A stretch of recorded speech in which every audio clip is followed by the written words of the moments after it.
Hello everyone, very warm welcome to all of you. My name is Ashish and आज हम discuss करने वाले हैं रीडिंग कॉम्प्रिहेंशन के बारे में। This is a topic on which the entire verbal section is dependent. अगर आपको आरसी नहीं आते, if you are not comfortable in solving RC questions, तो वर्बल एबिलिटी की परसेंटाइल आपकी हाई नहीं हो सकती। मतलब ये बात आप लिख के रख सकते हैं, because in the exam like CAT the entire section of VARC is related to reading and the comprehension. तो डायरेक्ट आरसी के पैसेजेस आएंगे, उसके अलावा समरी के क्वेश्चंस आएंगे, उसके अलावा पैराजम्बल्स होंगे। So everything is related to paragraph, और उसके लिए रीडिंग कॉम्प्रिहेंशन का स्ट्रांग होना बहुत ज़रूरी है। तो in this video I will discuss 5 things that you should avoid in solving the reading comprehension question और preparing for RCs in general. क्योंकि बहुत सारे स्टूडेंट्स की मेरे पास यही क्वेरी आती है कि सर आरसी में एक्यूरेसी नहीं बन पाती, आरसी में प्रॉब्लम आ रही है, रीडिंग स्पीड नहीं बन पाती। So these are the things I will discuss in this video. तो इसके एंड तक बने रहिएगा। 5 चीज़ें जो मैं आपको बताऊंगा उनसे आपको काफ़ी हेल्प मिलेगी to prepare for your RC. So let's get started with the agenda. तो सबसे पहली चीज़, जो पहली मिस्टेक लोग करते हैं specially in RC, that they do not read enough. मैं इस चीज़ को बहुत ज़ोर दे के बोलता हूँ in my classes as well, that अगर आपकी रीडिंग हैबिट नहीं है देन आरसी के क्वेश्चन सॉल्व करना बहुत डिफिकल्ट हो जाएगा। लोग पढ़ना चाहते ही नहीं है, आई डोंट नो, इधर दे डोंट लाइक इट और they don't want to read it, but the end result is that they don't read enough. तो वो क्या करते हैं, वो आरसी सॉल्व करना स्टार्ट कर देते हैं directly without even developing a reading habit first. तो सबसे पहली मिस्टेक यही हो सकती है।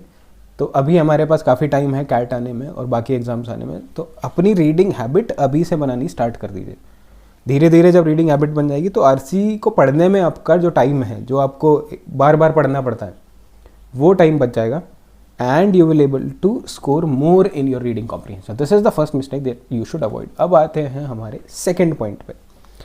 अब रीडिंग करनी है ये तो क्लियर हो गया, लेकिन कहाँ से पढ़े दैट इज़ नॉट क्लियर। बहुत सारे लोग होते हैं बहुत ज़्यादा पढ़ते हैं। वन ऑफ माई स्टूडेंट्स, उसने मेरे से कहा सर मैं तो बहुत अच्छा रीडर हूँ बट मेरे तो आरसी में मार्क्स ही नहीं आते। तो मैंने उससे पूछा व्हाट डू यू रीड, कि सर मैं तो फिक्शनल नॉवल पढ़ता हूँ और एक हफ्ते में एक नॉवल ख़त्म कर देता हूँ। So despite him being a good reader and reading a lot, उसके आरसी में एक्यूरेसी नहीं आ रही थी क्योंकि the source from which he was reading was not that great. I am not saying कि आपको फिक्शन नहीं पढ़ना चाहिए, but that is for entertainment. आपकी preparation is not for entertainment. तो fictions I usually do not recommend to my student. If it is helping you then you can continue, but otherwise if you don't know what to read then find out कि exam में जो RC passage आते हैं वो आते कहाँ से हैं। तो अगर मैं बात करूँ आरसी पैसेजेस की कैट में, so they give you magazine articles. तो अगर आप मैगजीन पढ़ेंगे तो आपको हेल्प मिलेगी।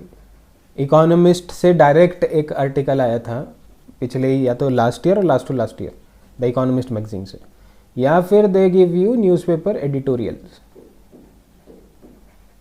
या फिर they give you some passage from a particular book. एक ज्योग्राफी या हिस्ट्री की किसी बुक से आया था आर्टिकल 2019 में, तो उसका बुक का पैसेज आरसी बन के आ गया था। तो एक चीज़ जो यहाँ पे आपको अवॉइड करनी पड़ेगी वो ये है कि you should avoid the sources जो डायरेक्टली बेनिफिशियल नहीं होंगे आरसी प्रिपरेशन में। तो आपको अपना सोर्स बहुत ही ऑथेंटिक रखना होगा and which is directly related to your preparation. इस प्रॉब्लम का सॉल्यूशन के लिए I started WhatsApp group few months ago. तो अगर आप उस ग्रुप के पार्ट नहीं हैं and you want to be a part of that group, then the details are there in the description. आप उसमें लिंक पे जाके अपनी डिटेल्स दे देंगे and then you will be contacted. तो उस ग्रुप में क्या होता है, I post various articles daily. तो अलग अलग सोर्सेज से मैं आर्टिकल सेलेक्ट करके उसमें डाल देता हूँ and then I also give questions on the basis of that, so that आपका कॉम्प्रिहेंशन थोड़ा स्ट्रॉन्ग हो जाए। तो in case you want to be the part of that group, then you can fill the form in the description. अब चलते तीसरे point पे। तीसरा पॉइंट है जो कि बहुत कन्फ्यूज करता है स्पेशली स्टूडेंट्स को, कि स्पीड पे ध्यान दें या एक्यूरेसी पे ध्यान दें। तो most of the time students focus on speed, और ये एक मिस्टेक हो जाती है specially if you are starting your preparation. ऐसा नहीं होगा कि आपने आज प्रिपरेशन शुरू की और एक हफ्ते बाद ही आप मास्टर हो जाओगे और आपकी स्पीड अच्छी हो जाएगी। तो शुरू में आप स्पीड को थोड़ा भूल जाइए in the initial part of your preparation and focus on accuracy. Because CAT and the exams like XAT जिसमें डिफिकल्ट आरसीज आते हैं, these are not the exam जो आपकी स्पीड चेक करेंगे. इसमें आपके पास इनफ टाइम होता है. If you are taking 8 to 9 minutes in solving one RC then also it is fine. ऐसा नहीं होगा कि आप 6 मिनट में आरसी कर लेंगे तो ही आपके मार्क्स अच्छे आएंगे. If you are solving an RC in 6 minutes and with 50% accuracy, that is even worse than solving an RC in 10 minutes with 100% accuracy. तो ये चीज़ पे आपको ध्यान देना. In the initial phase focus more on accuracy.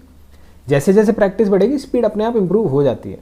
अगर नहीं हो रही है then we will think about the speed enhancing tricks. तो इन चीज़ों का ध्यान रखिएगा. Accuracy first then come speed. 4th point पे आ जाते हैं हम अपने. अब ये बहुत ही इंपॉर्टेंट चीज़ है. स्टूडेंट को आइडिया नहीं रहता जब वो पैसेज अटेम्प्ट कर रहे हैं तो किस पार्ट पे ज़्यादा फोकस करना है, किस पार्ट को थोड़ा स्किप कर देना है जिससे आपका जल्दी रीडिंग खत्म हो. तो वो बार बार एक ही चीज़ पढ़ते रहते हैं, फिर they again come back to the same thing, again come back to the same thing. तो एक पैसेज को 3 बार पढ़ना पड़ता है तब भी पता नहीं लगता कि क्या बोल दिया ऑथर ने. And most of the questions these days are inference based. तो डायरेक्ट आपसे 10th क्लास की तरह ये नहीं पूछेंगे कि अच्छा ये बताओ ये पैसेज में कहाँ था, उसके बाद तुम उस वर्ड को सर्च करोगे और वहाँ पे जाके आंसर मार्क कर दोगे. ऐसा अब नहीं होता, specially in the exams like CAT. So most of the questions are related to author's opinion, main idea of the passage, tone of the author. तो आपको फोकस उस जगह करना है जहाँ पे ऑथर का आर्ग्यूमेंट हो. तो you need to find out where the author's arguments are present in the passage. Passage में बहुत सारी चीज़ें हो सकती हैं. उसमें डेटा हो सकता है, उसमें किसी और के बारे में बताया जा सकता है, उसमें किसी कैरेक्टर को डिस्क्राइब किया जा सकता है. But there will be certain points in the passage where author is presenting his point of view. That is the most important part of a passage.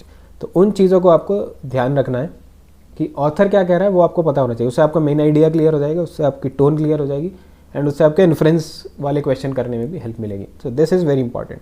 And last but not the least, selection versus elimination. एक गलती जो students usually करते हैं कि they try to mark the correct answer. अगर आपके पास 4 option है तो वो फाइंड आउट करते हैं कि कौन सा सही आंसर है. नाउ आप सोचेंगे कि सही आंसर मार्क नहीं करना तो क्या करना है, गलत करना है. So that is not the point I am making. I am saying that rather than marking the correct answer initially, you should first eliminate the incorrect answer. That is a better way to solve an RC. तो आपके पास अगर let's say A, B, C, D 4 option है तो सबसे पहले आप eliminate करिए क्या B आंसर होगा. अगर नहीं होगा तो इसको एलिमिनेट कर दिए.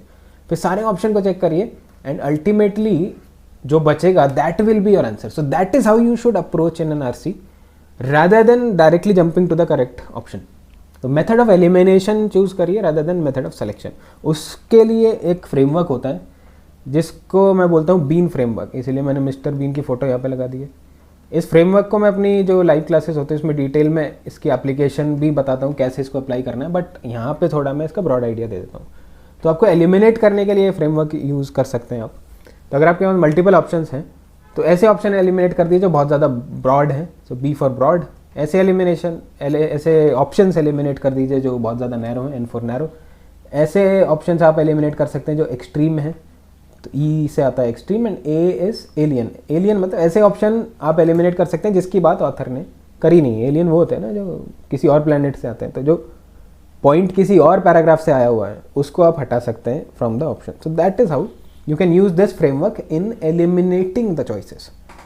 तो ये 5 पॉइंट अगर आप ध्यान रखेंगे तो आपके रीडिंग कॉम्प्रीहेंशन की एक्यूरेसी और उसमें कॉन्फिडेंस आपका काफ़ी हद तक इम्प्रूव हो सकता है. तो if you like this video, इसको बाकी एस्पिरेंट्स के साथ भी शेयर कर देना, तो थोड़ा भलाई कर दो लोगों की. एंड इस वीडियो को लाइक भी कर देना, only if you like it.